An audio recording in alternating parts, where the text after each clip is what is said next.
We are not our skin of grime. We are not our dread, bleak, dusty, imageless locomotive.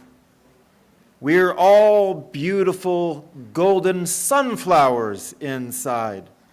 We're blessed by our own seed and golden, hairy, naked accomplishment bodies growing into mad, black, formal sunflowers in the sunset, spied on by our eyes under the shadow of the mad locomotive riverbank sunset, Frisco, hilly, tin can, evening, sitting down vision. These words open our space by the poet Allen Ginsberg, written in 1955. Did you get all that? Did it make just complete sense to you? You know, he said once about his writing that even he sometimes would just lay down and the words would come to him and he wouldn't figure out what it was about until later when his unconscious mind caught up with the words he had written sometimes years before, but that connection would be made. And so we come here together to do some of that same work, to be and to become, to let our unconscious go, and to maybe figure out some meaning in life, maybe today, maybe sometime in the future. We welcome you all to the Unitarian Universalist Fellowship of Central Oregon this morning. No matter who you are, your life story, we're very glad that you've chosen to join us this morning, where we are looking at the poet Allen Ginsberg and the poem in particular, Howl. And because of that, self-expression. What does it mean to find our self-expression? To find our center and to live authentically from there. I'm not sure, but I know one of those ways is to breathe in and to breathe out calmly and slowly. Oh, and sometimes the way we find our center is to move to the center and fill in these spaces because we are very crowded today and we would love to make some room. So if there's an empty space in your aisle, if you could shift a little bit. And wouldn't you know it, oh wait, no, there's not some seats down here. That's the house band seats. I about gave away your seats. Never mind, you're good. Front rows are good.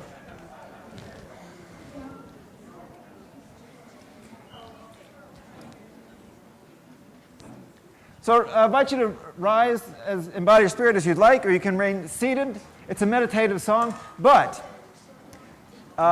it's meditation on breathing. If you've been here before, it's a song we do somewhat often because like we were just talking about this morning, because it works. It's a good song. It's a good tool to have in your kit when you start feeling uptight, to remember to breathe, and you can do this song as well. And so it's in 3 parts.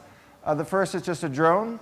The second is the melody. We'll layer them in. And then the descant, the house band is going to be doing this with us. And because we're looking at some beat poetry today, we're going to do it a little different. We're going to do it a little jazzy, because the beats and the jazz movement had a lot in common and a lot to say to each other. And in that era of jazz, there was a lot of snapping. So we're going to do some snapping.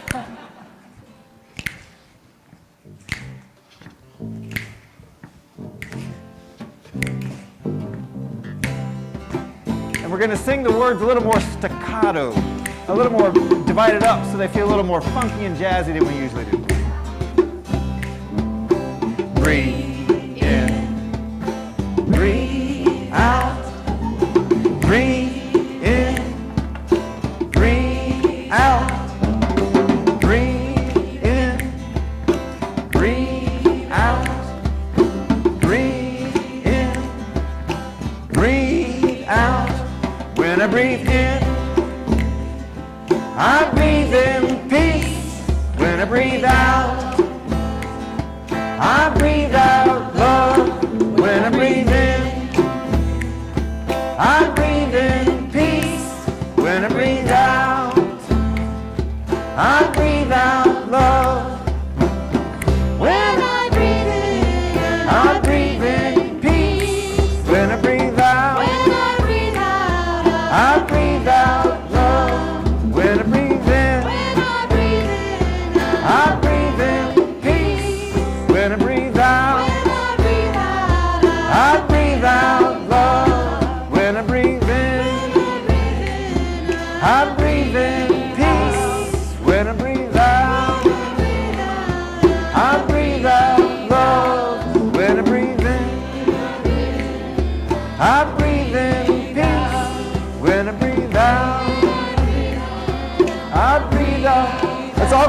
the breathe in. Breathe in. Breathe out. Breathe in. Breathe out. Breathe in. Breathe out. One more time. Breathe in. Breathe out. Yeah, man. Groovy.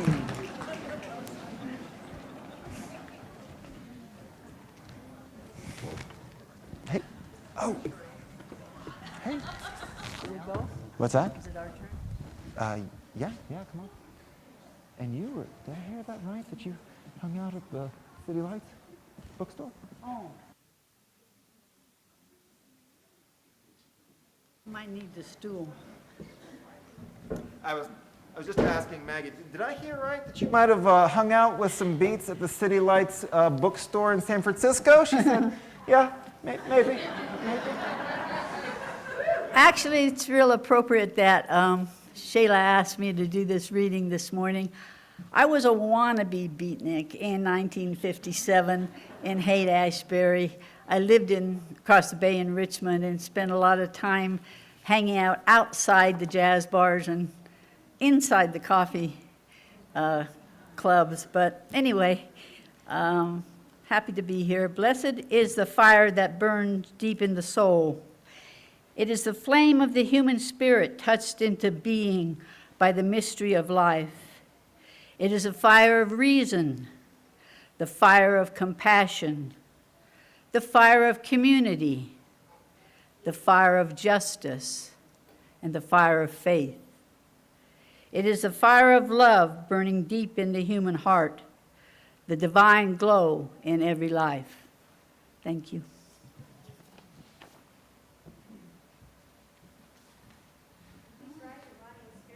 As for Spirit of Life.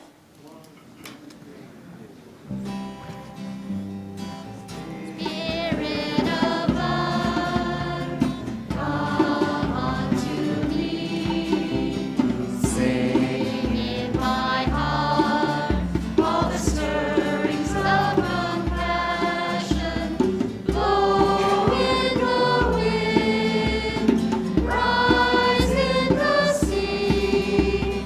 Move in the hand, giving life the shape of justice. Roots hold me close, wings set me free. Spirit of life, come to me, come to me.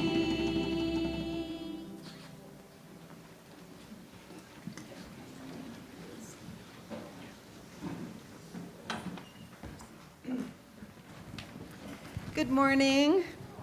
I'm Chayla Sloper, the Congregational Life Facilitator, and I have today's announcements. Special welcome for those who are visiting for the first or second time. You can just get involved in the life of the congregation at your own pace, but we do have some ways to help do that. And one, you want to be sure to sign up for our communications. We have an email that goes out every week, the All Congregation email, we cleverly call the ACE. And also there are ways to sign up to be a Sunday volunteer, to get involved with any of the groups that meet during the week. So be sure to, for those of us who have been here more than a few times, be sure to identify those who look like newcomers and say hello. They often have the paper tags for their name tags. So also, very warm welcome to those who are on Zoom. And similarly, we have a virtual visitor sign-up form that you can use there. It should be in the chat, and let us know that you were with us today and if you'd like to sign up for the ACE. So firstly, looking back at this week, we had a couple of really fun events, namely the variety show on Friday. And do you know what? Yes, thank you. If I'm not mistaken, our performers spanned 9 decades. So that's pretty darn groovy. And so be thinking next year, we'll always have it in January, be thinking how you would like to contribute. But we had a great spaghetti dinner, lots of just fun, good to be together. And then on Saturday, the Women's Connections had a really fun potluck with a twist. They all selected recipes from one particular cookbook, and I was able to get a to-go box before I left the building, and it was really delicious food. But so that was just another opportunity for building congregational connections. One way that we want to make our congregation stronger, and particularly on Sundays when we're all gathered here, we have a security preparedness training today at 11:45. Staff and some ushers and greeters attended a training yesterday, and the guy is really good. Just made things kind of like I like to say, it's good to know how to change a tire before your tire blows out. So it's good to have sort of some training about, well, what happens, what do we do when certain things happen? So this is for adults above 16 years. Anybody can stay for this. And if your reason for not coming was, well, you just needed, it was too close to lunch, we have string cheese and granola bars. So we'll have those out just to kind of tide you over, but 11:45 to 1:15. So I really encourage as many as can stay to do so, or to go away, grab a very quick bite, and then come back. Tomorrow night, Monday the 23rd, the XYZ, Millennials, Gen X, Gen Y, and Gen Z, have a trivia night at Bridge 99. If you're planning to go, I think the response, the RSVP email is in the skyline. So be sure to let Julie Montoya, who's organizing tomorrow's gathering, let her know that you're planning to attend. Also, this Friday, movie night resumes. So the movie group selects a good movie every month, and we took a break during the winter holidays. And so Damned to Extinction, about an environmental threat to certain swimming mammals, and then a discussion will follow. Also on Saturday the 28th, the Leadership Collaborative Workshop will be here at 9 o'clock. And if you are a leader in the congregation or are thinking about stepping into another role, please do contact LDC. The last thing I just want to put in your mind, I think it is also in the skyline, the Ecumenical Ministries of Oregon is going to be hosting, well, we're actually the host, but they are coming for an interfaith environmental summit, an Earth Summit on February 5th. So mark your calendars for that. I'm going to welcome the Endowment Committee with Greg Byrne and others. And of course, I will say, as we always do, blessings on your day. Oh, and if you ever have a question about getting, like finding a place to connect, just contact me. That's what I'm here for. Blessings on your day.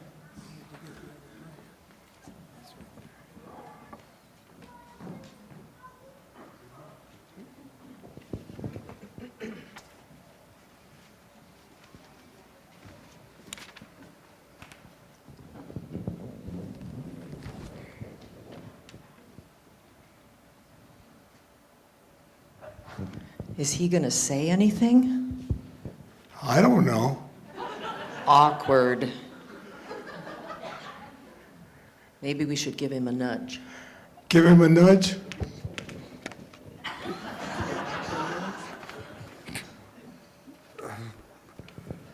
I was thinking something important. You couldn't hear me, could you? It's because my words only work when I use them. Your words only work when you use them. Dollars are the same. This fellowship has found lots of innovative ways to make their dollars talk. And we're here to mention another one. The endowment fund is a great opportunity for you to take a long-term view, letting your dollars say something about your values and your legacy.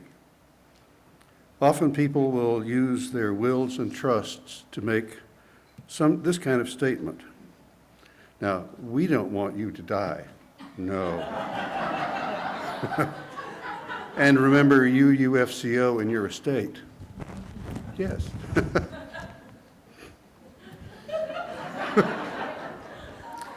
Two members of our fellowship are here this morning to share with you their personal reflections on this issue. My name is Don Hartsaw, and I've been a member of this congregation for about 20 years. And I have 5 questions that I would like you to think about this morning. Number 1, what have you found that is important in your life? And for most people, the first thing is my family. Number 2, how important in your life is the Unitarian Universalist Fellowship of Central Oregon? Number 3, if UUFCO is important in your life, have you thought about how you might contribute to its lasting values and existence? Number 4, are you able financially to make a contribution either now or in the future to the lasting values that I mentioned in the previous question? And number 5, do you currently have a will, or are you planning to make a will that will include UUFCO? And I've asked myself those same questions. And I've got to tell you the answer to number 5 is yes, I have a will, and yes, my family is well taken care of, and yes, so is UUFCO. Not in the millions, because I don't have that kind of financial assistance, but it is there, and anything is significant. Thank you. Good note to Grace. Okay. Thank you. I'm Grace Kennedy. This fellowship has been my spiritual home since 1998, when I joined. I very quickly became deeply involved in many different arenas of the life of this congregation, including making my annual pledge. My commitment has only deepened over the last 25 years. It pleases me to be able to offer my pledge to continue the work of our UUFCO community. I am older now, and I realize that I will not always be here to offer my annual pledge. Because UUFCO is so important to me, to my heart and my soul, I want to continue this legacy of support after I'm gone, which is why I have chosen to recognize UUFCO in my last will and testament with a gift to the endowment fund. My husband Max and I are not wealthy in a monetary sense, but I know that even the modest amount I have named to be gifted to UUFCO when I am gone will continue my legacy to this beloved community, to continue the good work that we all do and believe in. I hope you will consider it as well. Thanks for listening. There's a brochure on the kiosk about the endowment fund, if you would like further information. And finally, I'd ask the members of the committee if you'd please stand and be recognized.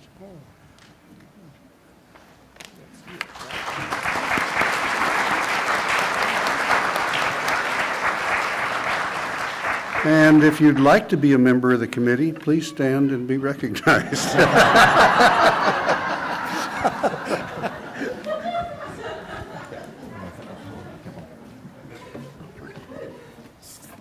And so sometimes asking for money makes people uncomfortable, and so just so you think, don't believe that we are all about asking for money, because we're not. Sometimes we give money away. Sometimes we give it to good organizations in town. Sometimes we give it to you, which is what we did about 3 weeks ago. We gave away $5 to everyone who was here, and we asked for folks to send in their stories, called the Ripple Project. Those are on a whiteboard out there. You can check them out. They're amazing stories, the impact they're making. So here's 2 quick ones. I bought a packet of blank envelopes, and then I made hand-painted cards, put them out at coffee hour with a note saying, take a card, write a note to tell someone you're thinking of them. So they used their Ripple money to create more ripples. And then here's one. I am 10. I love to go to UUFCO and learn all of the important life lessons it provides. Thank you. For my Ripple, I donated my $5 to a Bend organization called This is really sweet. She Moves Mountains. She Moves Mountains is an organization that shows all women of size, disability, and color that they can be powerful and change our world no matter who they are. This organization speaks to me because if any woman can help make our world a better place, then technically, since I am just a small woman, I can too. I wanted to donate it to them because I wanted to help all those women out there be awesome as well. In the outdoors, I feel powerful and free, and I hope by donating just $5, all of these women get a chance to experience it well. See you soon. Oh, are they okay being recognized? We have that 10-year-old with us here.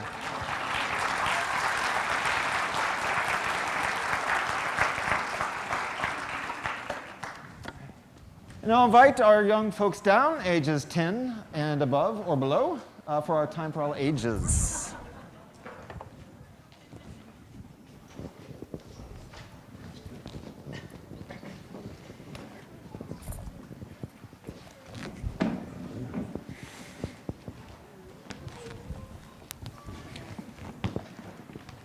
This month, we've been exploring finding our center, and talking a lot about what that means in different ways.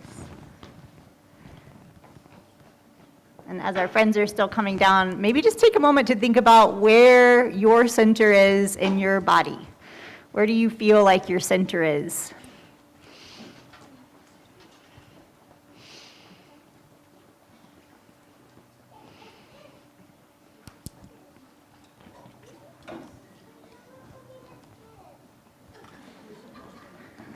Our story this morning is called The Me I Choose to Be, and it's written by Natasha Anastasia Tarpley, and it's illustrated by Regis and Karen Bethencourt. Some may think they know who I am, but here's what you must understand. My creativity and curiosity flow without end, and if I meet an obstacle, I just begin again. I am a planet, a limitless galaxy, and I am the me I choose to be. I am hope passed down through generations. I am a bridge builder connecting people and nations. I am a weaver of words that quickly take flight and stretch into stories fluttering off into the night. I am a conjurer imagining dreams and realms that aren't yet there. I am a maker, a creator, shaping a new world that we can all share. My creativity and curiosity flow without end, and if I meet an obstacle, I just begin again. I am a planet, a limitless galaxy, and I am the me I choose to be. I am joyful as a bubbly, rushing river, and I am sad as a trickling tear. I am a tiny bird watching from afar, and I am a friend who loves to be near. And there's something else about me that might be harder to see. I am not that cool. I don't always know what to say, and every so often I go the wrong way. Sometimes it seems like I have two left feet, but that just means that I am a free spirit. I move to the rhythm of my own heartbeat. I am a star dancing across the night sky, and I am the night sky, unnoticed as stars fly by. It's hard not to care when people pretend you aren't there, but then I remember my creativity and curiosity flow without end, and if I meet an obstacle, I just begin again. I am a planet, a limitless galaxy, and I am the me I choose to be. I am a superhero yet unnamed, and I am laughter that falls like rain, making room for joy to grow. I am a gardener planting dreams the world will know. I am wind with the strength to bend trees, and I am light traveling the universe with ease. I am the winding road to a fantastic adventure, and I am a home where love lives at the center. I am all of these things and more because I am the me I choose to be. Fantastic, yeah. What was her name? Natasha. Natasha. Natasha wrote something beautiful, didn't she? She wrote what sounded like a poem to me, and that was an expression of who Natasha is. She looked inside of her and then she created something. She even said in there, I let it flow. Each one of us has the ability to do that as individuals with our one voice, and we can do it all together as well. Would you all create a poem with me, really quick? Trust me, it might sound intimidating, but the style we're going to use is Ginsbergian, which means, haiku is a little more formal. I'm going with Ginsbergian, if that's okay, today, because that's what we're studying.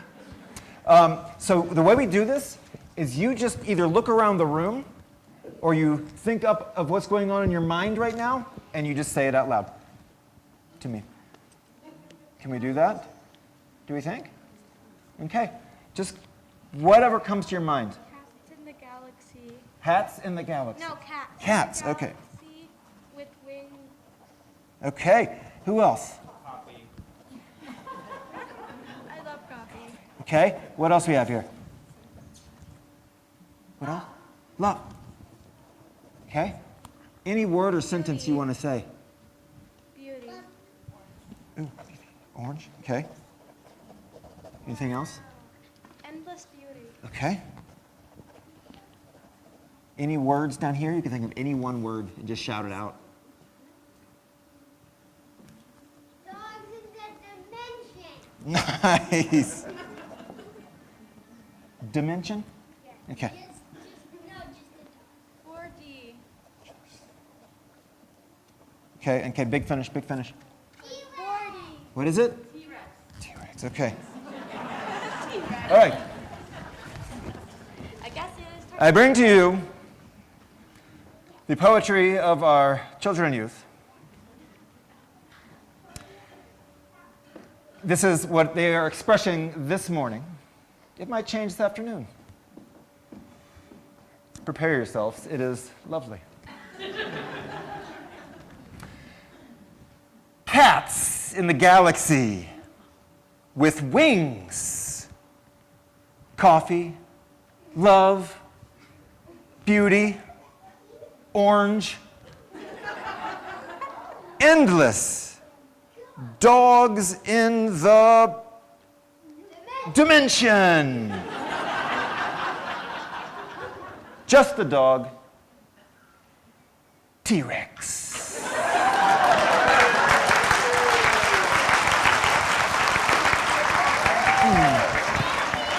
Thank you all. And you know what? That's something you can do anytime. You can just write words down and express what's going on inside you. They didn't even have to make sense in that moment. Sometimes it's just a good to, like Natasha did, let it flow. And we're going to keep exploring this in RE today, but before we go, we need to say our children's covenant. Will you help me? Let's do it.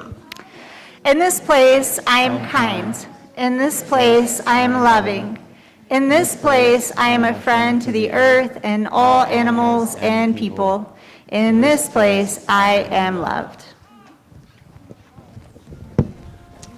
You join us as we sing our children out.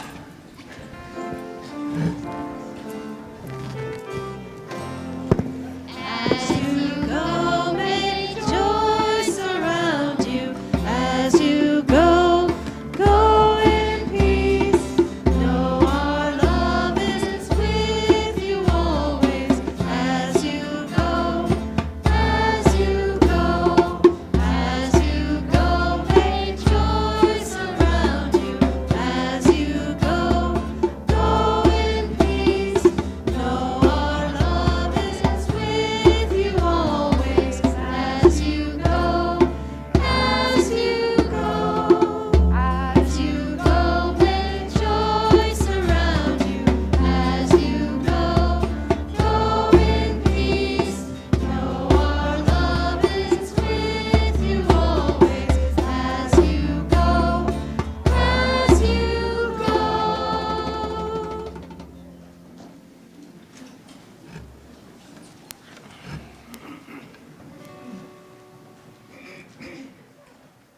Not always asking for money, but sometimes we do. Money is Green becomes other things, not mean. We ask for your generous contributions today so this church can stay and we can play and the house band can continue to rock out, okay?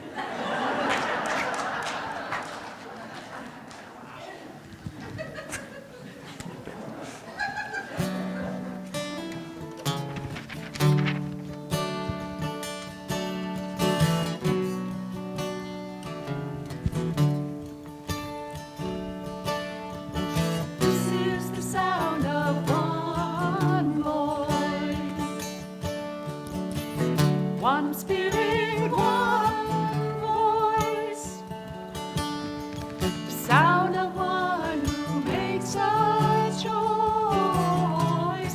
This is the sound of one voice. This is the sound of one voice.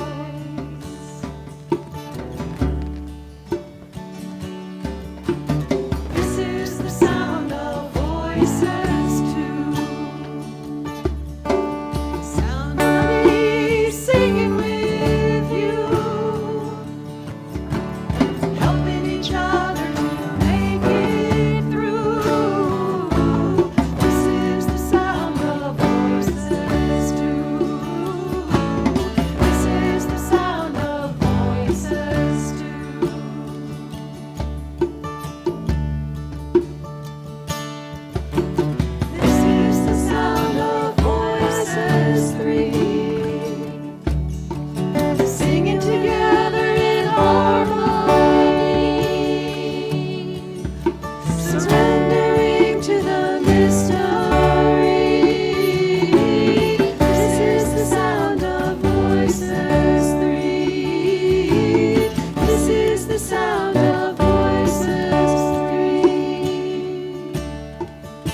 This is the sound of all of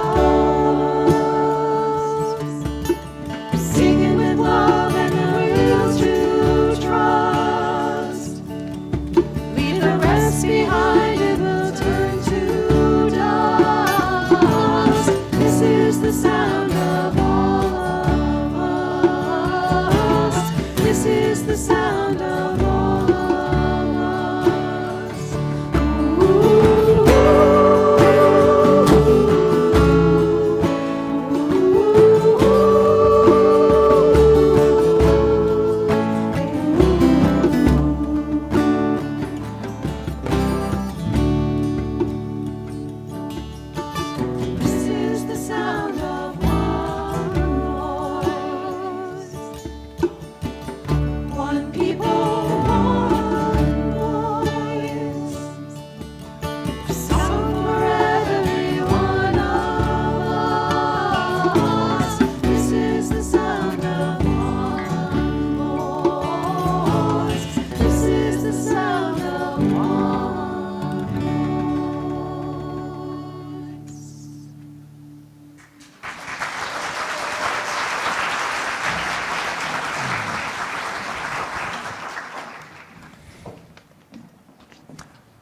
When our congregation gathers, we gather understanding that all of us have different joys and sorrows in our lives that we bring into this space in our heart with us, whether we share those during coffee hour with a friend or whether they just remain silent in us. We know that we all carry with us the joys and sorrows of what's happening in our lives right now.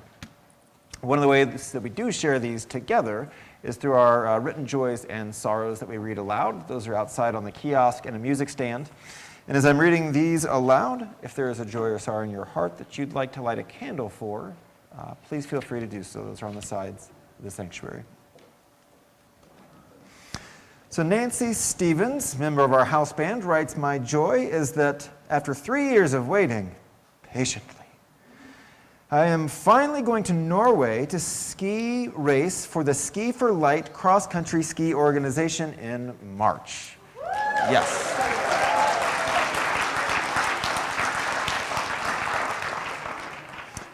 Maggie Miller, a beat enthusiast who read our chalice reading this morning, Reminds us there's a women's gathering today at Peace Corner to commemorate the 2017 Women's March.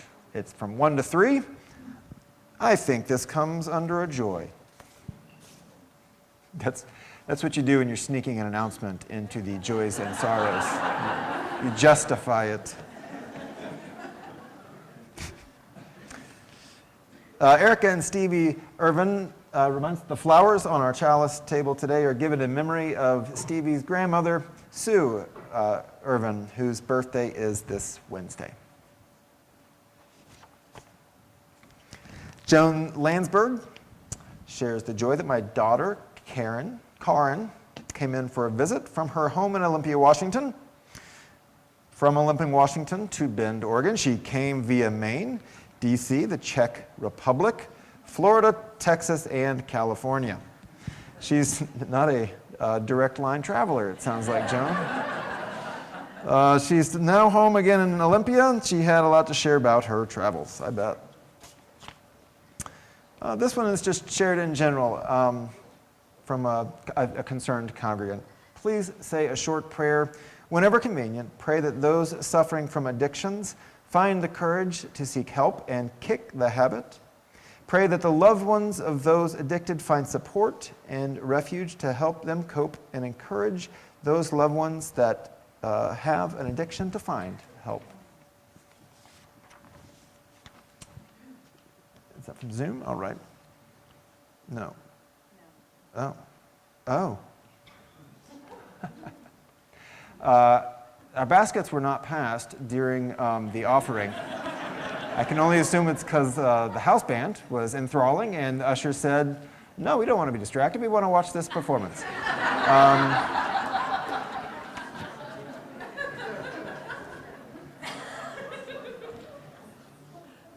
So, how about this?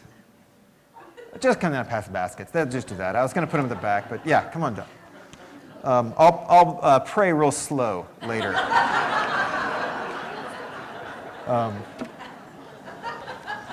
A joy, the talent show was great. And a joy, Happy New Year of the rabbit, peace and prosperity. So I'll say a slow and drawn out prayer now, followed by a shared time of silence. This prayer is from Allen Ginsberg, and it is from the footnote to Howl.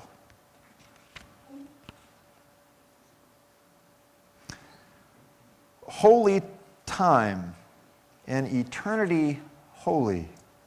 Eternity and time holy. The clocks in space holy. The fourth dimension holy. The fifth international holy, the angel of Mulak. Holy the sea, holy the desert, the railroad, holy, the locomotive, holy, holy the visions, holy the hallucinations, holy the miracles, holy the eyeball, holy the abyss, holy forgiveness, mercy, charity, faith, holy, hours, bodies, suffering, magnanimity, holy the supernatural, extra brilliant, intelligent kindness of the soul.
So I'm going to read an excerpt from the beginning of Howl for you. It's quite a long poem.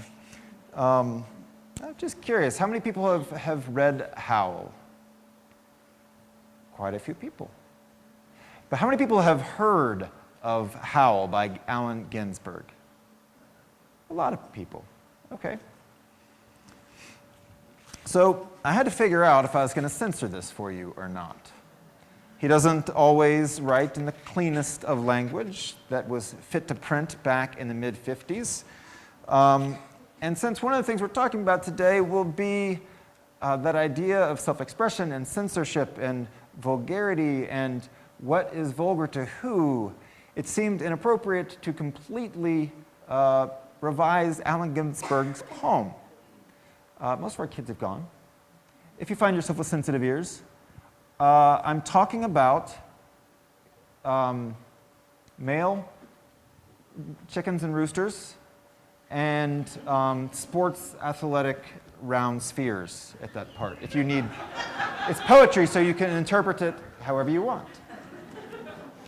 But Howl for Carl Solomon. I saw the best minds of my generation destroyed by madness, starving, hysterical, naked, dragging themselves through the Negro streets at dawn looking for an angry fix, angel-headed hipsters burning for the ancient heavenly connection to the starry dynamo in the machinery of night. Who, poverty and tatters and hollow-eyed and high sat up smoking in the supernatural darkness of cold water flats floating across the tops of cities contemplating jazz, who bared their brains to heaven under the L and saw Mohammedan angels staggering on tenement roofs illuminated, who passed through universities with radiant, cool eyes hallucinating Arkansas and Blake-like tragedy among the scholars of war, who were expelled from the academies for crazy and publishing obscene odes on the windows of the skull, who cowered in unshaven rooms in underwear, burning their money in wastebaskets and listening to the terror through the walls, who got busted in their public beards returning through Laredo with a belt of marijuana for New York, who ate fire in paint hotels or drank turpentine in Paradise Alley, death or purgatoried their torsos night after night, with dreams, with drugs, with waking nightmares, alcohol and cock and endless balls, incomparable blind streets of shuddering cloud and lightning in the mind leaping toward poles of Canada and Patterson, illuminating all the motionless world of time between.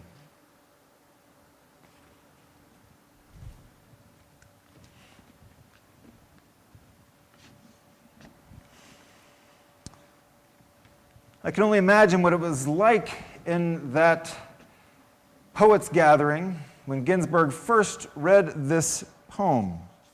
It went off incredibly well for that room who had intentionally, for those 6 poets, drank a little too much wine out of large jugs that evening and found themselves cheering on as the poem grew rowdy. And they supported their brother.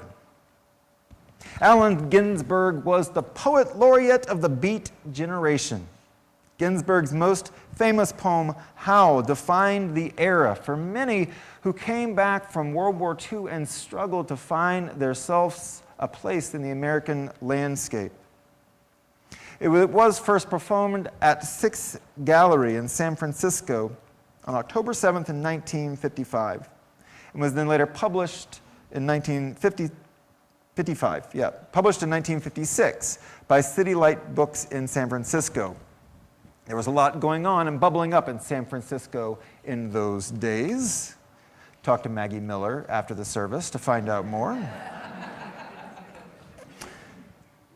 Ginsberg was under the influence of perhaps many things, but mostly William Carlos Williams, his poet mentor, and Jack Kerouac, who had been his buddy, who wrote as well, who would eventually have Ginsberg's help in publishing On the Road.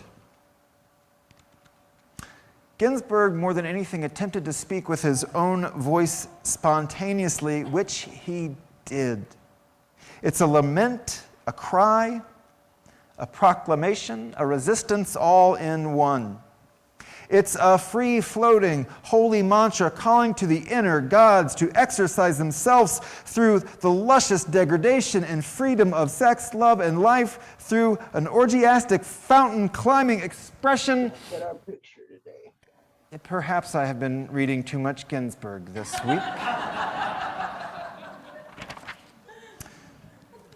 He dedicated the poem to Carl Solomon. Ginsberg had gotten into some trouble, and in his words, the easiest way to get out of it was the psychiatric ward up on 168th Street. And this is where he met Carl, who he said was thinking about the void, too. And so they spent their time exploring. They shared their visions, they shared their critiques, they shared their wonder, and they shared the void. Ginsberg, who was gay, said he avoided shock therapy and drugs that plagued Carl's experience there only because he promised the doctors that he would be a heterosexual. Howl explores such themes as nonconformity, the oppressive American system, madness, the destruction of society, and the effects that destruction has on individuals, and how he had encountered them himself and in those people he found on his travels. And his spontaneous language is, how shall we say, colorful, explicit, shocking for the times for sure. It contains many references to illicit drugs and sexual practices, and both heterosexuality and homosexuality. And the claim was, made officially, that it was obscene and held no literary value of merit. And so 520 copies of it were confiscated. The bookstore manager was arrested and jailed for selling it. And the City Lights publisher, Lawrence Ferlinghetti, was also arrested and jailed. If you read the trial transcripts from when Howl was put on trial, is this obscene or not? Should this be allowed or not? The transcripts are sort of hilarious, especially to someone who was an English major back in college, because what they did was gather literary experts to come together and discern, was Howl literature? Did it have value or no value at all? And there were intense arguments on both sides. Did it have form, diction, fluidity, and clarity? That English critique said no. Was it imitating Whitman? Was it original? When challenged to try and explain a line by the prosecution, the English professor at University of California said, "Sir, you can't translate poetry into prose. That's why it's poetry." But the prosecutors insisted, why couldn't they just take all of the sexual references out? Was it necessary? Could the poem exist without it? And the defenders said that he was writing in his own voice and his own experience and his understanding of the experience of that subset of America. And that is exactly what that judge upheld. Stating in his decision, he said that no two persons think alike. We're all made from the same form, but in different patterns. Would there be any freedoms of press or speech if one must reduce his vocabulary to the vapid, innocuous euphemism? An author should be real in treating his subject and be allowed to express his thoughts and ideas in his own words. And that is exactly what Ginsberg offered the world. Quite clearly his own words. And if you think all of this fun was just being had in San Francisco and in the courtrooms, the effects rolled out to Central Oregon as well. A few years after the trial, a history professor at the community college here had arrived from Berkeley, bright-eyed and ambitious and excited. He started a poetry group. And at one of those poetry gatherings, there was the public reading of the poem Howl, which did not go over well with the college administration, and further, with the public of the town, which was much more conservative and much smaller at that time. He writes, "One thing led to another, and I found myself at the center of a statewide controversy, one of those whose more fantastic moments saw the entire faculty of the English department at the University of Eugene standing on the steps outside their building and performing a public reading of Howl." So he had public support, he had the support of the ACLU, and Ashley Brilliant was still fired from his job for the public reading. But he got revenge. 37 years later, he came back to COC and was warmly welcomed to give his account of his career and life and of that incident. The ripples of one person's life and writing were felt far and wide by Ginsberg's poem. And if you've not read it, you might. It might not be your cup of tea, and that is just fine.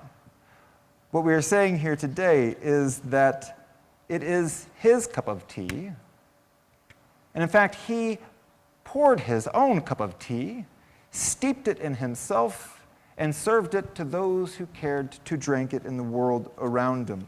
And in doing so, created an argument about what is appropriate, what can we hear, what are we free to say and write. In the closing arguments, the defense said, "The battle of censorship will not be finally settled by your honor's decision, but you will either add to liberal, educated thinking, or by your decision, you will add fuel to the fire of ignorance. Let there be light. Let there be honesty."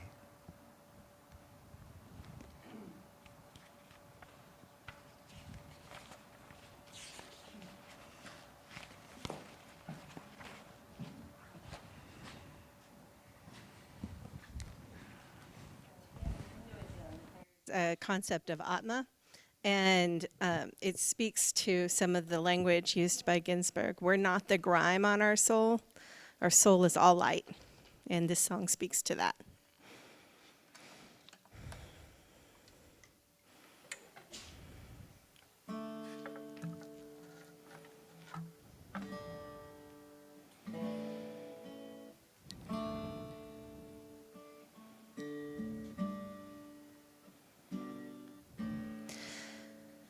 I am light, I am light.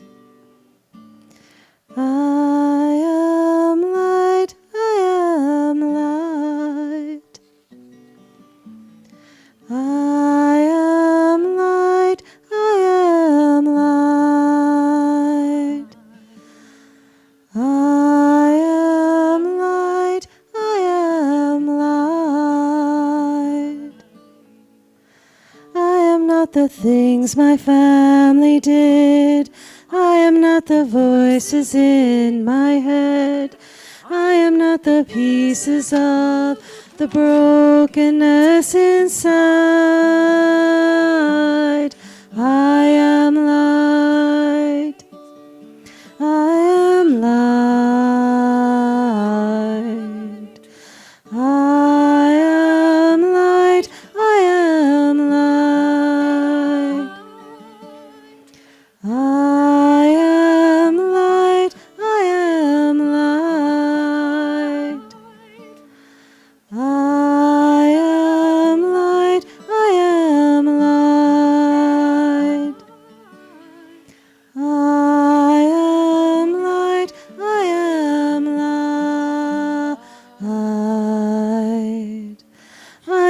mistakes that I have made, or any of the things that caused me pain. I am not the pieces of the dream I left behind. I am light. I am light. I am light. I am light. I am light. I am light. I am not the color of my eyes. I am not the skin on the outside. I am not my age. I am not my race. My soul inside. All light.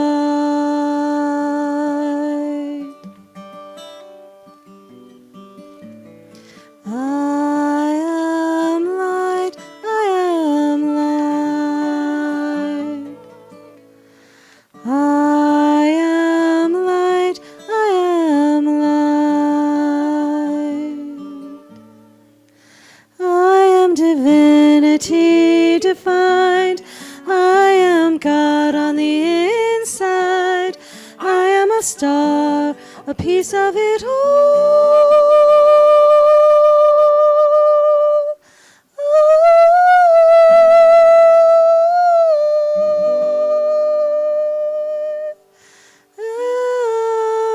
Am light.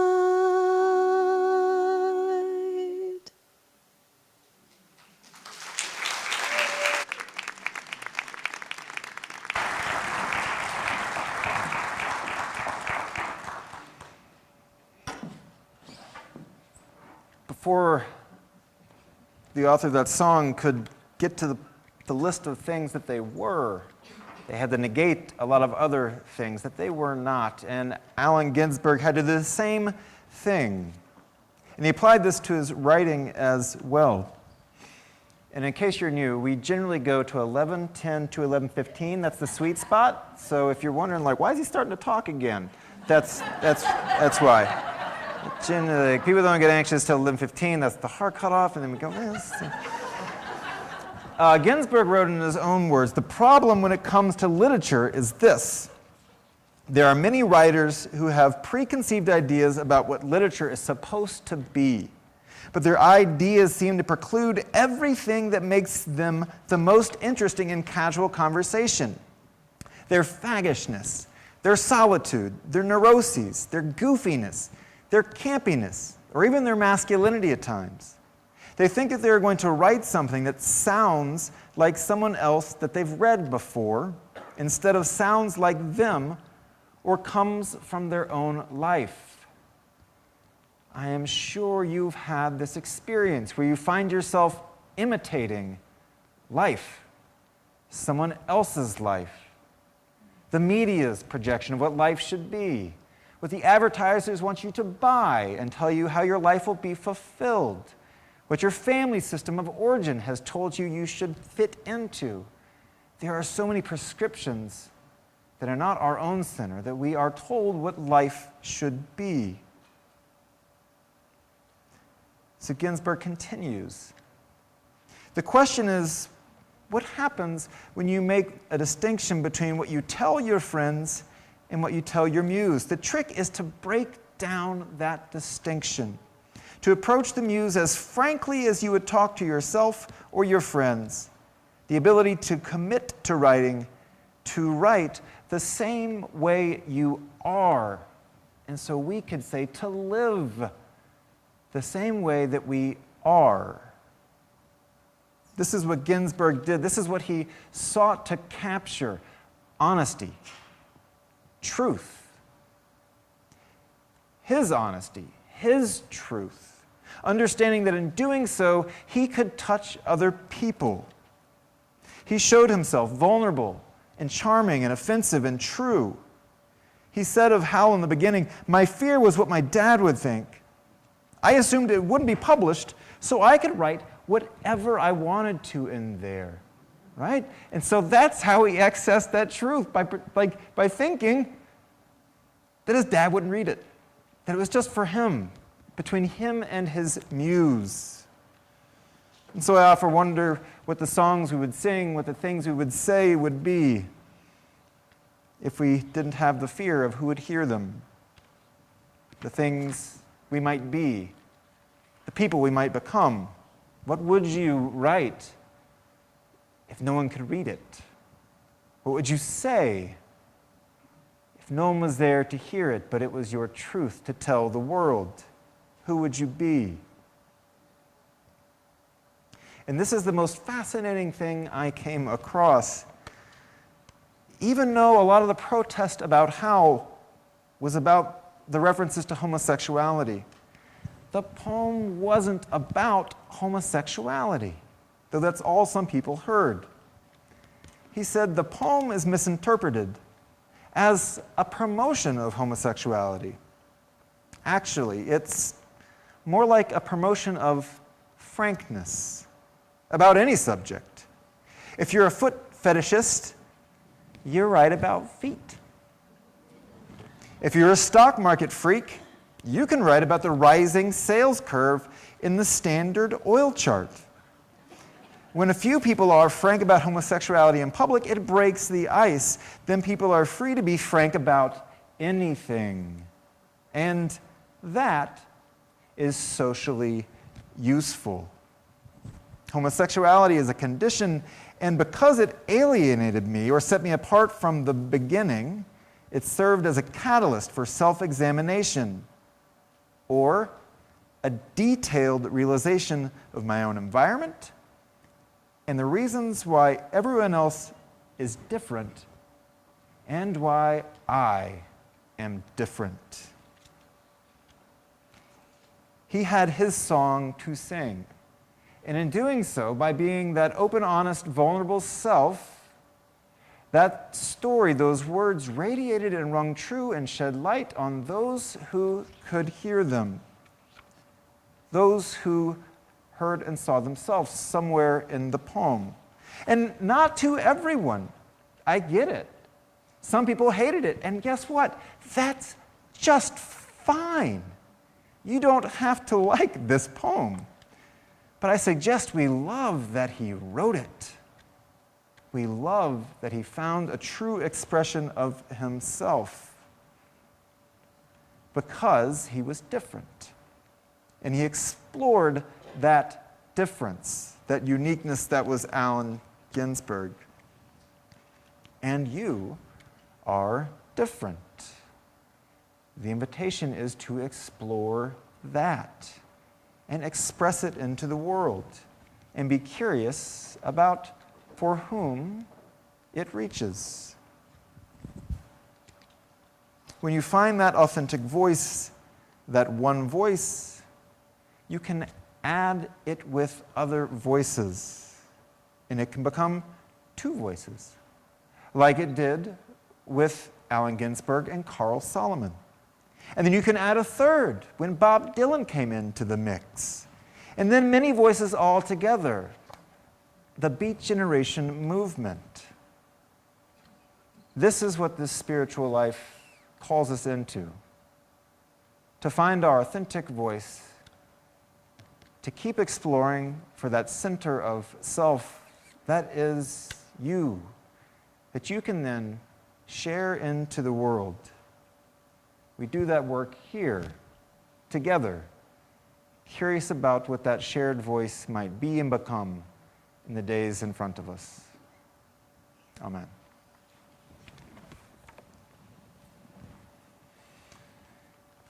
If you're curious where to find or where to begin looking for that authentic voice, we began our service by the meditation on breathing.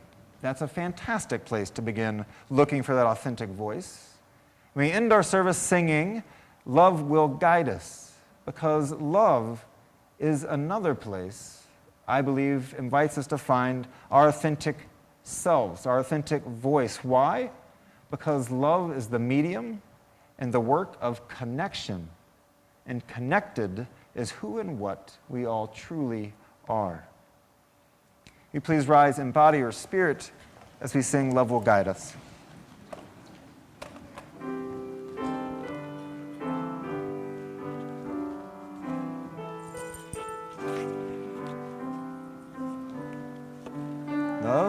guide us.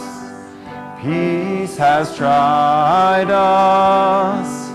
Hope inside us will lead the way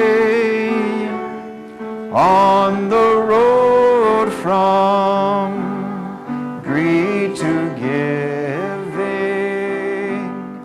Love will guide us through the hard night. If you cannot sing like angels, if you cannot speak before thousands, you can give from deep within you. You can change the world with your love. Love will guide us. Peace has tried us. Hope inside us will lead the way on the road from greed to giving. Love will guide us through the whole night.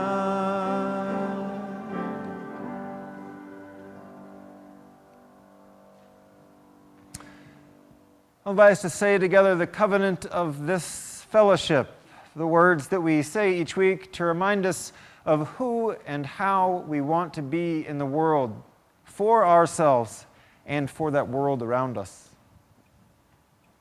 Love is the spirit of this fellowship. Service is its law.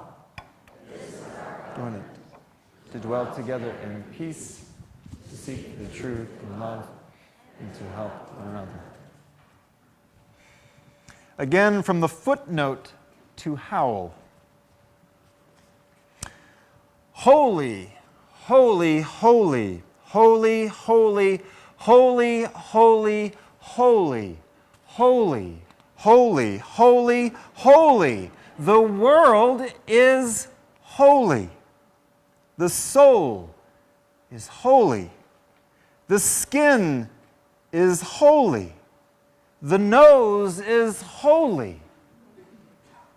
And then it goes on from there. But if you're curious, you can rent Howl from your local Deschutes Public Library. Go in peace, go in love, and go and be yourself.